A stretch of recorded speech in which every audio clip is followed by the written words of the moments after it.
You're listening to an Airwave Media Podcast. For the McLaren Formula One team, speed is everything. When every second counts, there's no time to dig through data. Dropbox Dash finds what you need fast across all your work apps, so you can focus on what matters. Less busy work, more breakthroughs. High-performing teams rely on high-performing tools like Dropbox Dash. Learn more at dropbox.com/McLaren F1.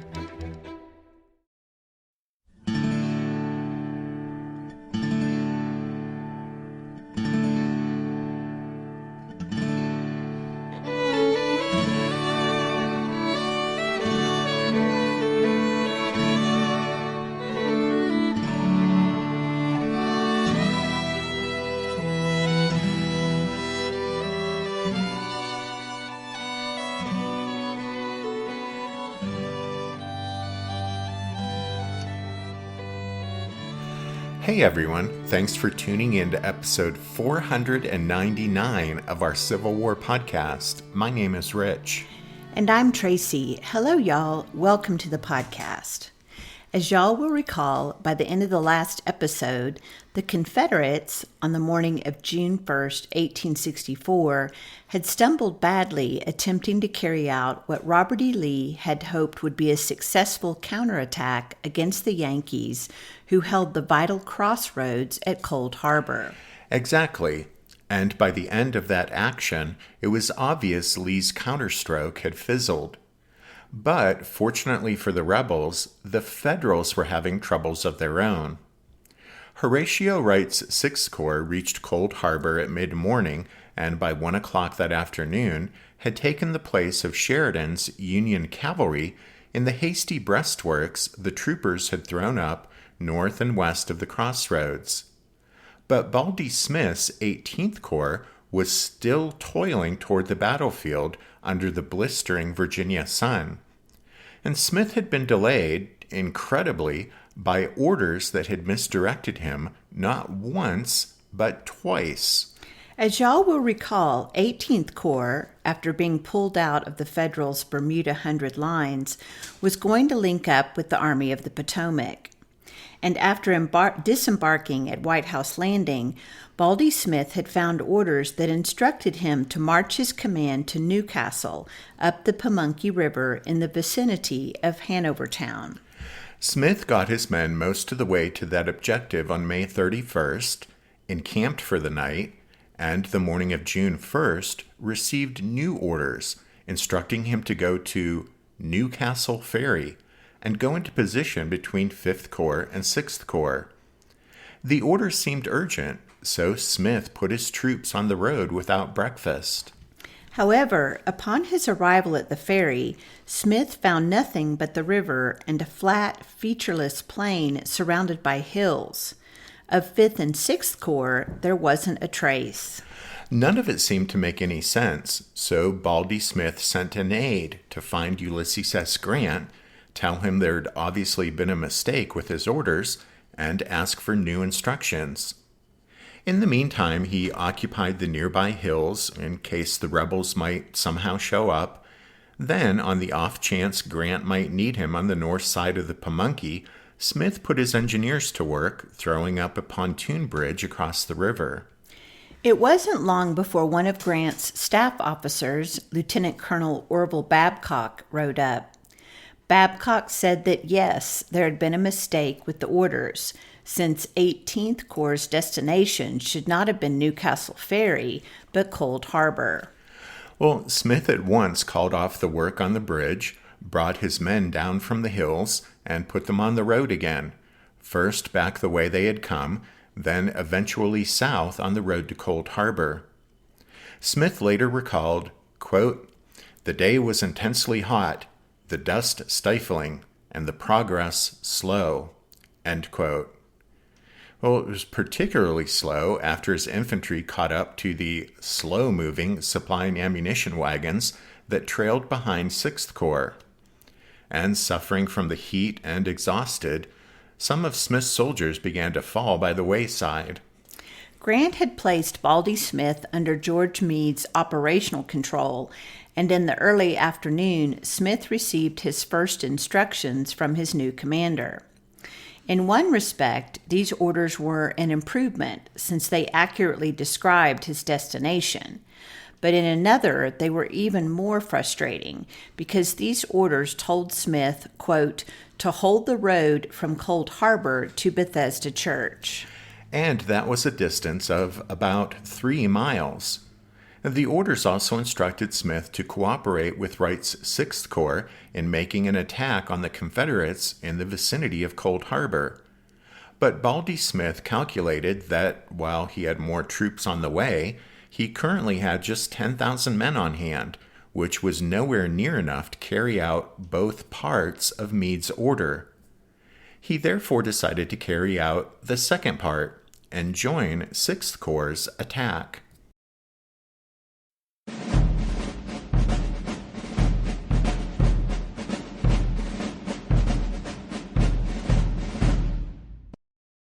Baldy Smith reached Cold Harbor mid-afternoon on June 1st. He met with Wright, who had received orders from Meade to attack the Confederates without delay. But Wright had sensibly decided to await the arrival of 18th Corps and, in the meantime, to interpret the order to attack loosely and just send out a strong line of skirmishers.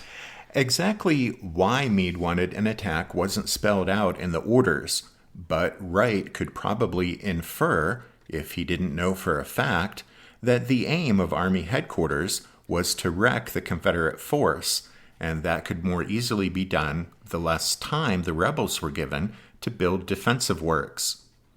Presumably, Anderson and Hoke's Confederates were still digging in after their failed attack, and a good, strong, prompt assault would hurt them badly.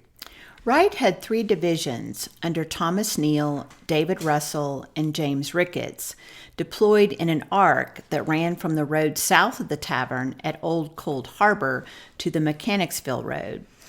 When Baldy Smith arrived on the scene, he used his 3 18th Corps divisions, led by Charles Devens, William Bully Brooks, and John Martindale, to extend the Federal line farther north, bending it back so that the final Union position resembled an archer's bow. From Smith's perspective, it was an awkward arrangement because Martindale's entire division was needed to shield the line's exposed right flank, meaning Smith had just 2 divisions to assault the rebels in front. And Wright's Corps was in a similar fix, with Neal's division facing southward to guard against any Confederate threat that might materialize from the direction of the Chickahominy River. Even the 4 divisions from the 2 corps that would make the attack needed time to get into position, reconnoiter the enemy lines, and coordinate support with neighboring formations. All of that burned up what was left of the afternoon, and by 6 o'clock that evening, with the sun starting to sink in the western sky, Horatio Wright suggested to Baldy Smith that it was now or never. And Smith agreed, and with that, the Federal lines rolled forward.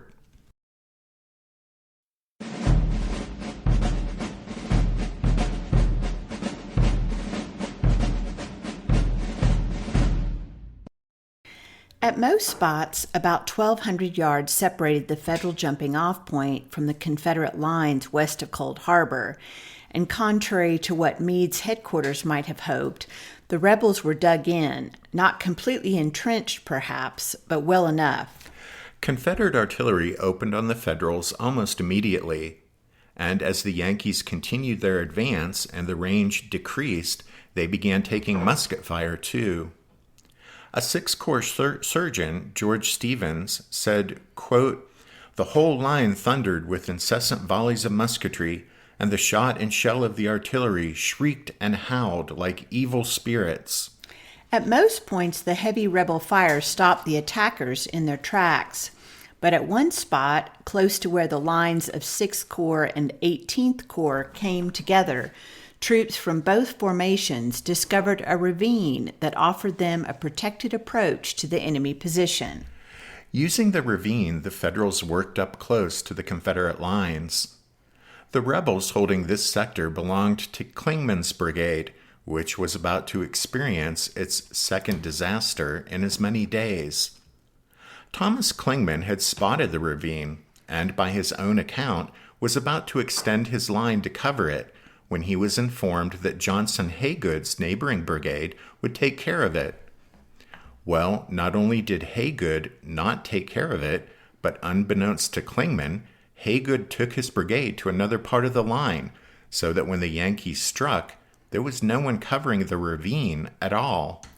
The first Federals up the ravine belonged to Emory Upton's brigade, spearheaded by the recently arrived 2nd Connecticut Heavy Artillery, which, with 1,500 men, outnumbered the brigade's other regiments combined.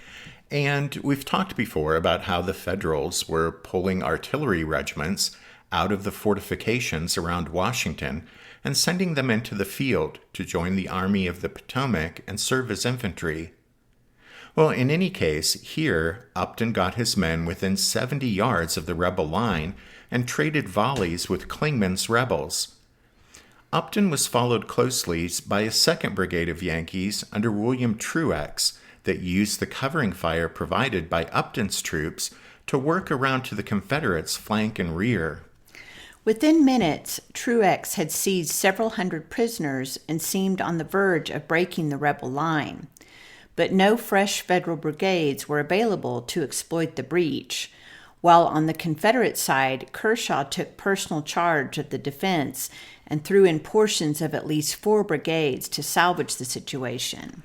Truex went down, wounded. Upton stubbornly clung to the foothold his men had gained until he saw that it was hopeless.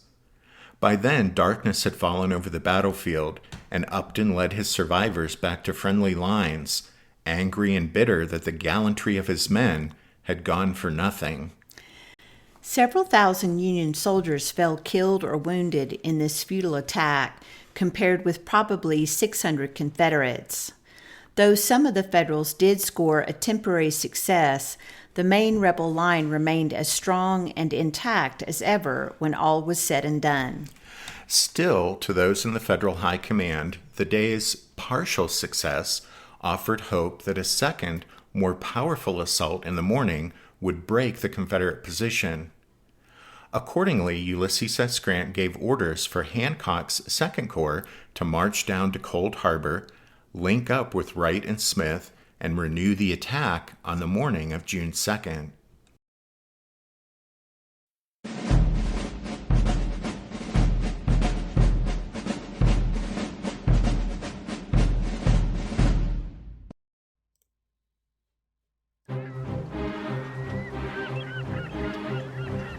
Hello, this is Matt from the Explorers Podcast.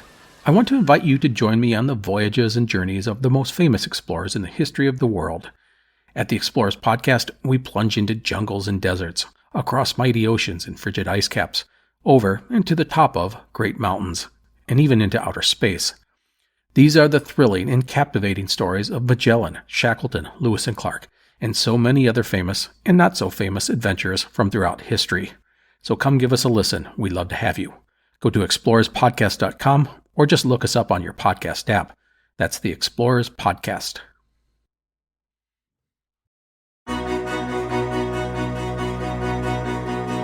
History never says goodbye. It just says, see you later. Edward Galeano was right when he said that.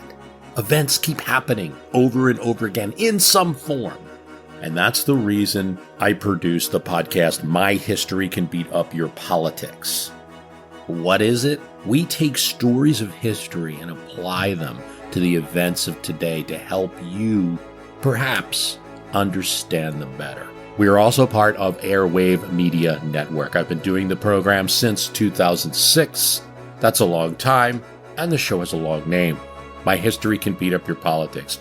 Find me wherever you get podcasts.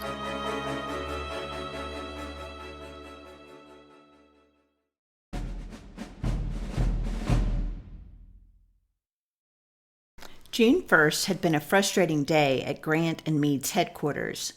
Bad enough was the colossal staff blunder that sent 18th Corps on a wild goose chase up to Newcastle Ferry, but it also appeared that 5th Corps Commander Gouverneur K. Warren had completely failed to attack a Confederate column that had marched in plain view across his front toward Cold Harbor. Then, as we've seen, Horatio Wright, for his part, was late in attacking and then did so only after being reinforced by Baldy Smith's wayward corps.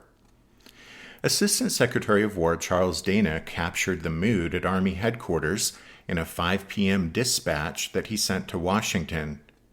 Dana wrote that Ulysses S. Grant and George Meade, quote, are intensely disgusted with the failures of Wright and Warren. Meade says a radical change must be made, no matter how unpleasant it may be to make it.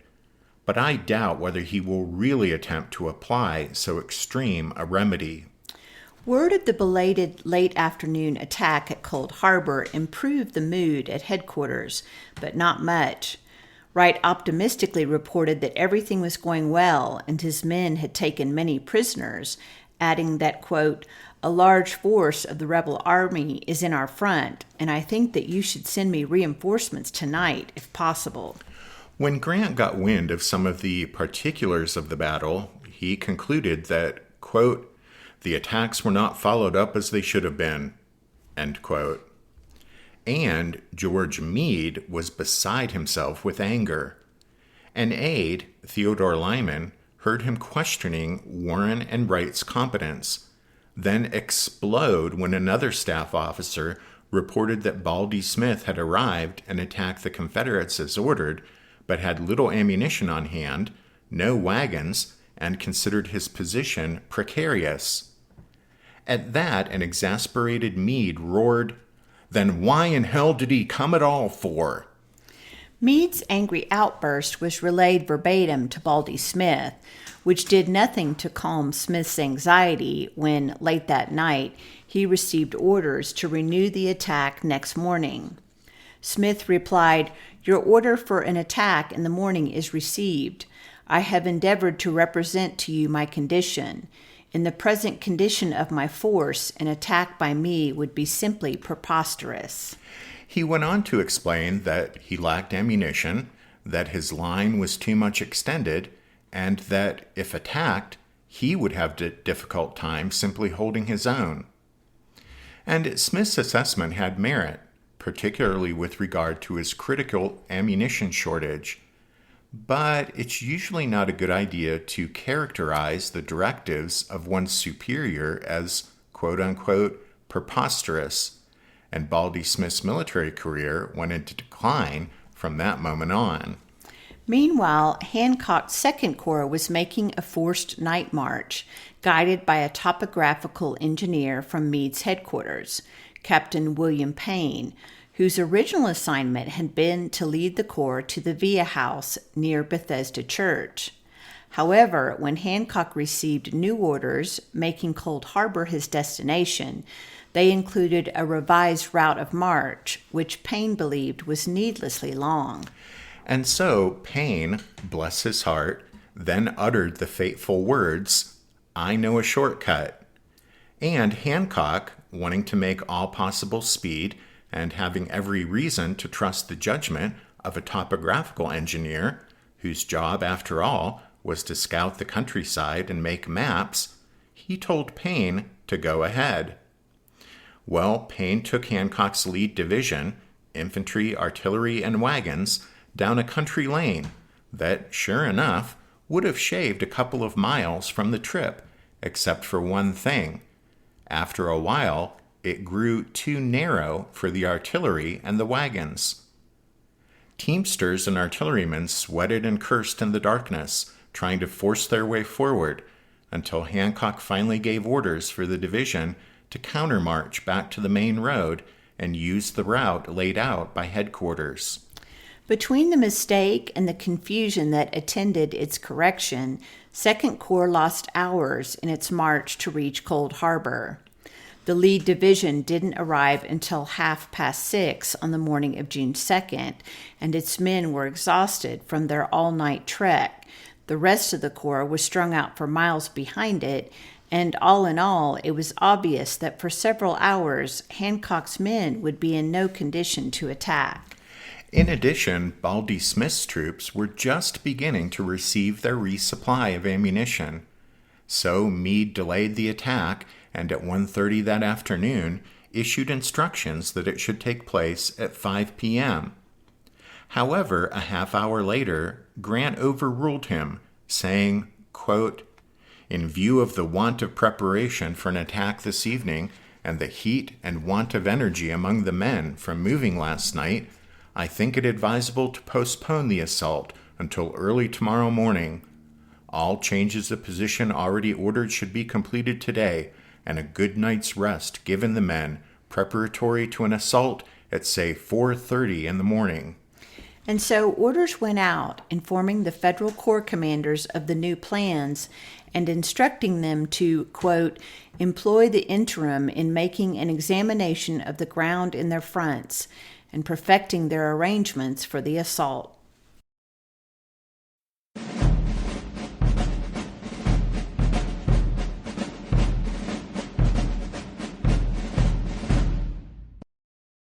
In later years, it would be claimed that the Federals lost a great opportunity on June 2nd. But if so, it would be a mistake to blame the hapless Captain Payne, because even if Hancock had stuck to the route assigned to him, it's unlikely that he could have reached Cold Harbor with his troops in time and in shape to make an attack during daylight on the 2nd. And in any case, 18th Corps would still have been short on ammunition, which was a consequence of its rapid transfer from Bermuda Hundred. Actually, a more realistic opportunity on June 2nd existed for the Confederates.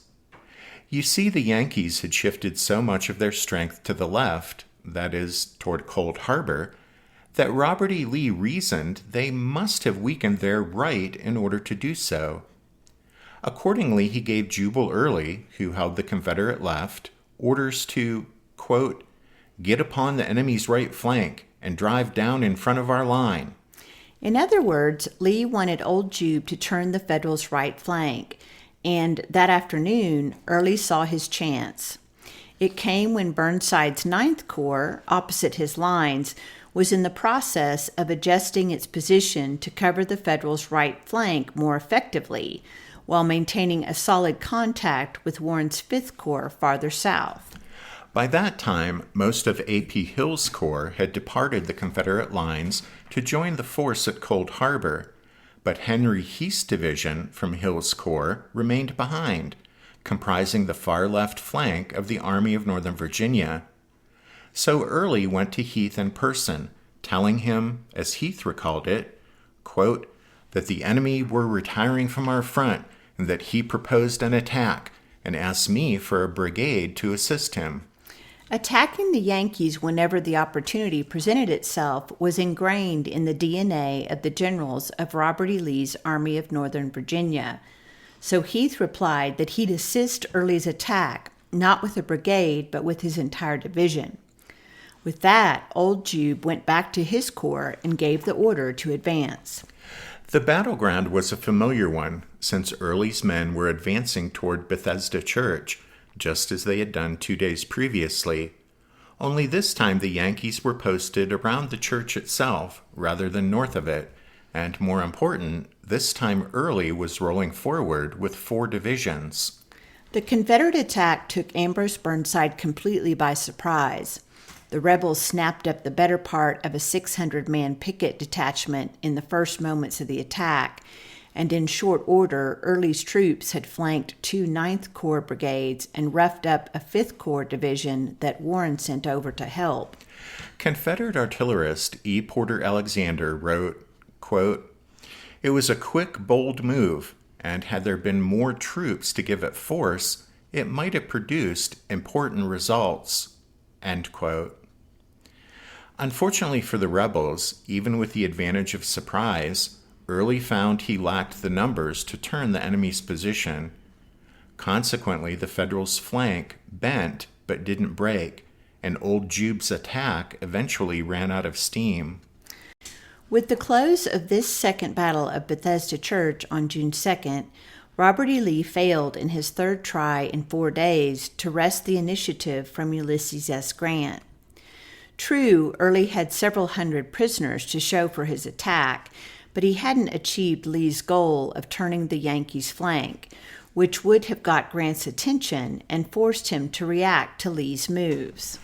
With Lee having failed to wrest the initiative from Ulysses S. Grant, that meant Grant was free to continue pursuing his own strategy, which practically everyone on both sides could guess meant a renewed federal attack at Cold Harbor the next morning.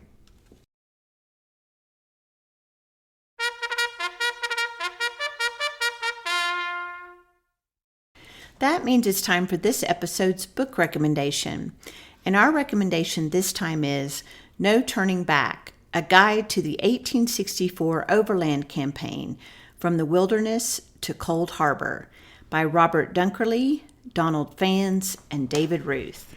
This is another book in the Emerging Civil War series of titles, and like other books in this series, it's an excellent resource, especially for those wishing to visit the battlefields today, as well as being good all-around general histories of the campaigns covered in each book. So there you go. You can find a list with all of our book recommendations if you head over to the podcast website, which is www.civilwarpodcast.org.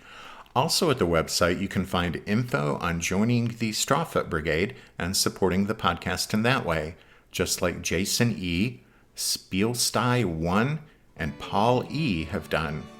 A big thank you to them, and a second thank you to Paul E. for his very generous donation. And thanks to all of you for listening to this episode of the podcast. Tracy and I do hope that you join us again next time as we continue with the story of Cold Harbor.